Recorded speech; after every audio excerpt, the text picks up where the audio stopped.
तू केल्याशिवाय म्हणून नाही गेलं.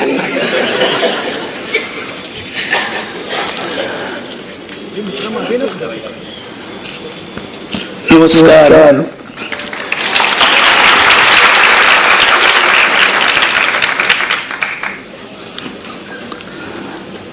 आज सगळ्यात मोठा आनंदाचा दिवस आहे माझ्यासाठी की मी जिथं सुरुवात केली कामाला माझ्या त्या कर्मभूमीत माझ्या आज या सगळ्यांच्या हस्ते माझा सत्कार होतोय. स्टेजवर बसलेले माननीय लोक, मुश्रीफ साहेब, उदय सामंत साहेब, पाटील साहेब, माझा अतिशय जवळचा मित्र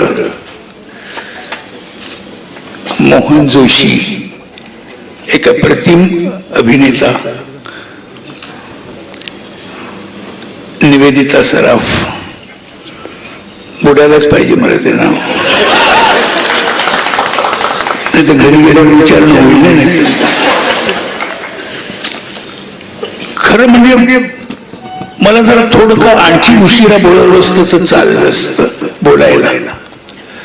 मी काय तशी जास्ती बोलणार नाही आणि जास्ती बोलण्यासारखी वेळही नाही तशी, पण मला थोडं जर उशिरा बोलायचं चाललं होतं. कारण या तिघांची जी लढाई चालली होती इंटरेस्टिंग होती. इकडे जर हे असं बोलतात तर तिकडे काय बोलत असतील प्रश्न पडतो मोठा. आणि म्हणजे अचंबित व्हायला होतो, कसला मी कॉमेडियन हो.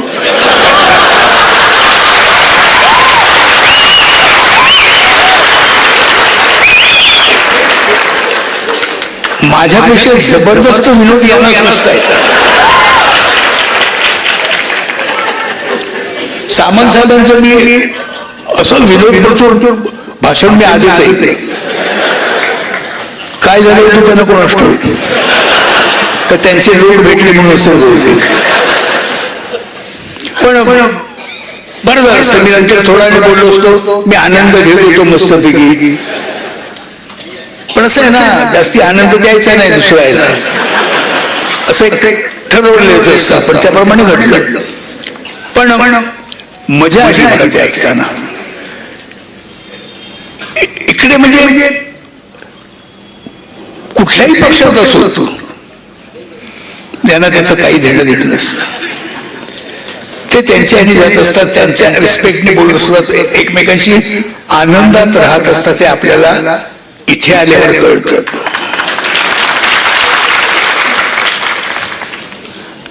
आणि मी त्यांना असं विनोदी बोलायची इकडे संधी दिली, त्याबद्दल मी माझेच आभार मानतो.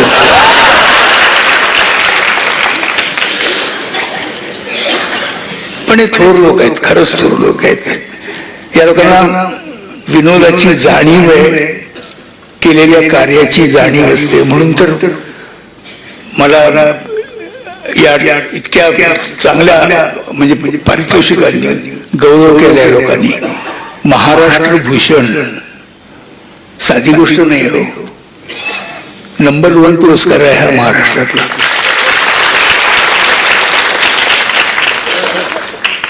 पद्मश्री पुरस्कार. मला वाटायचं की मी बरंच काही केलंय, बरंच काही मी लोकांसाठी केलंय. लोकांना नेहमी चांगलं वाटावं, चांगलं आवडावं यासाठी मी झटलो. एक त्याच दृष्टीने मी माझं पाऊल ठेवलं, पुढे काहीही दुसरं न करता. पण या लोकांनी त्याची पावती दिली याचं मला समाधान वाटतं. अनेक आर्टिस्ट असतात, अनेक चांगली कामं करत असतात, प्रचंड काम करत असतात इंडस्ट्रीत. पण सगळ्यांच्याच नशिबी असतं असं नाही. माझ्या नशिबी आहे भेटलं मला, आणि याला सगळे जबाबदार तुम्ही आहात. तुम्ही जर असं मला डोक्यावर उचलून घेतलं नसतं तर मी कुठे असतो मला काय सांगता येत नाही. कुठेतरी कुठल्या तरी नाटकाच्या स्टेजवर पडदा लावत असतो किंवा पडदा उडवत असतो, दोन पैकी काहीतरी करत असतो. पण मला जाणीव करून द्यायची सतत माझ्या पाठीवर हात ठेवून ह्याचं भान मला नेहमीच राहील आयुष्यभर. कोल्हापूरबद्दल काय बोलू मी, बरीच वर्ष मी इथे काढली. इथल्या गल्ल्या मला सगळ्या माहित होत्या. इतका मी कोल्हापूरमध्ये फिरलो. मी अशी तऱ्हेतऱ्हेची माणसं बघितली,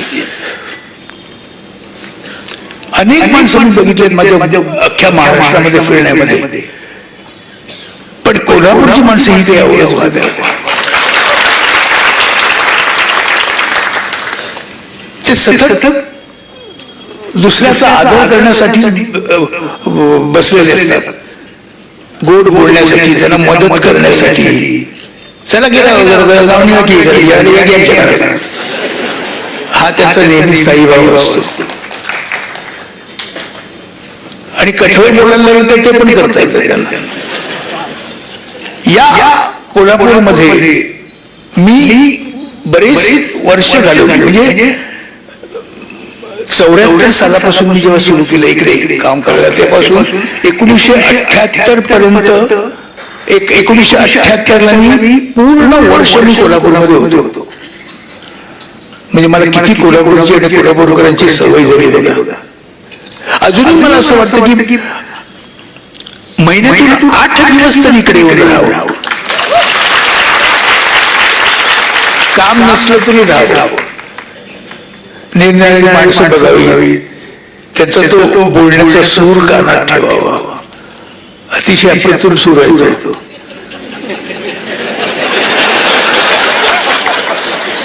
निश्चित कळतच नाही कोणाला. माणूस आवडीचं बोलतोय की न आवडणारं बोलतोय. कारण आवाजातला तो रांगडेपणा जो आहे हा फक्त इथेच दिसून येतोय. पण वाक्यातली जी मृदुता असते ती मात्र इथेच दिसून येते.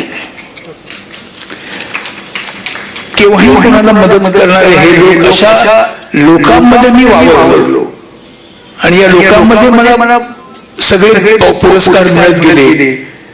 हे माझ्या आयुष्यात नेहमी माझ्या लक्षात राहिले, मी कधी विसरू शकणार नाही. मोहन जोशी साहेबांबरोबर मी काम केलंय. अप्रतिम नट आहे. कुठलाही रोल सांगा करायला तयार आहे आणि तितक्याच उत्कृष्टपणे सादर करणे.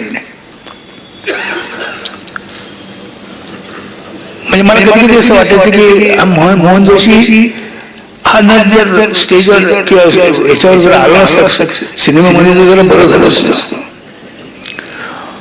माझे बरेचसे रोल गेले.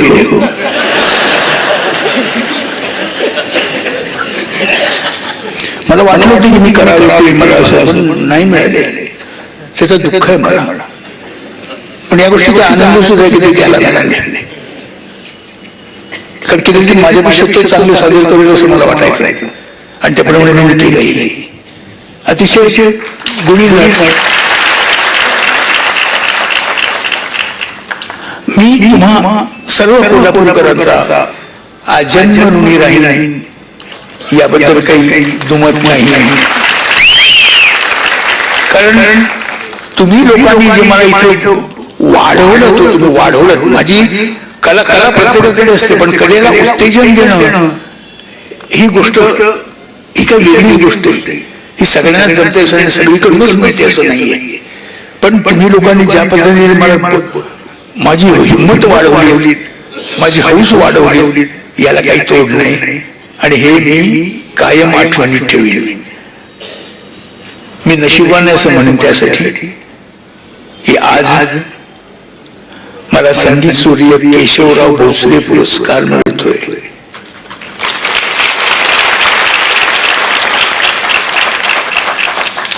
मोठा कलाकार, केवढा मोठा कलाकार. दुर्दैवाने जास्ती वेळ ते राहू शकले नाहीत, लवकर गेले. पण त्यावेळेचे लोक आम्हाला म्हणायचे की त्यावेळेचा त्यांचा जो धैर्यधर होता मानापमान मधला हा अजोड होता. करावा तर तो त्यांनीच असं म्हटलं जायचं. इतका असामान्य नट, असामान्य नाव कीर्ती असलेला नट संगीत सूर्य केशवराव भोसले, आणि तो पुरस्कार आज मला देत आहेत. घेताना वाटतंय जरा मी तिथपर्यंत आहे की नाही, पण घेताना आनंद सुद्धा होतोय. तुमच्या लोकांचं हे कार्य जे मी केलं आज मला बोलवून इथे मुद्दाम माझा जो सत्कार केला, माझ्याबद्दल अंगावर गर्दी पण केली फोटोसाठी, ठीक आहे, पण मस्त आहे, मजा आली. आता इथलं थिएटर लवकरात लवकर होईल अशी मी आशा करतो. कारण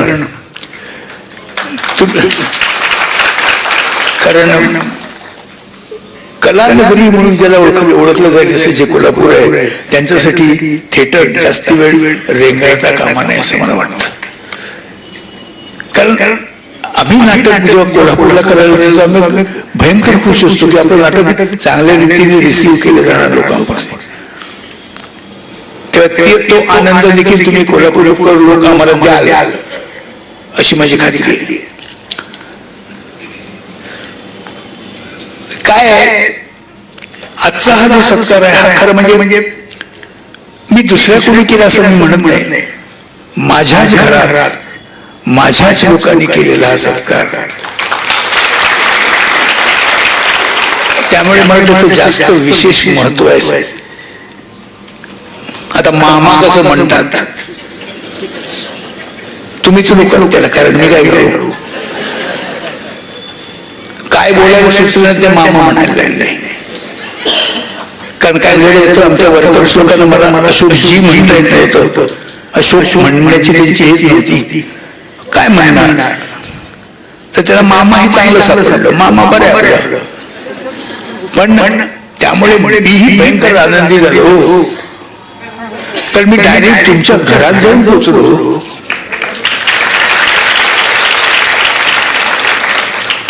तुमच्या आईचा मी भाऊ झालो, केवढी मोठी गोष्ट आहे. त्यामुळे मला मामा हे म्हटलं तर काही वाटत नाही, त्याचं मला उलट आवडत होती. अलीकडे म्हणजे सगळीकडे पसरले. आता मी रस्त्यावरून जात असताना काय मामा असं पण म्हणत बरेच गोष्ट म्हणजे माझ्या ओळखीचे नसली तरी चालेल असे. मी एवढंच म्हणेन की तुम्ही हा सत्कार माझा करून आणि केशवराव भोसलेंच्या नावाने हा पुरस्कार देऊन मला कुठल्या कुठे नेऊन ठेवलेले आहेत. आणि हे मी कधीही विसरू शकणार नाही. मी आयुष्यभर तुमचा ऋणी राहीन आणि आयुष्यभर मला जमेल तसं आणि मला करता येईल तसं मी जास्तीत जास्त तुमचं मनोरंजन करण्याचा प्रयत्न करीन.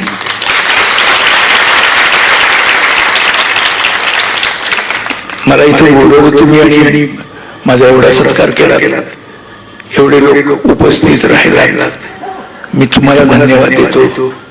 Thank you very much. थँक्यू.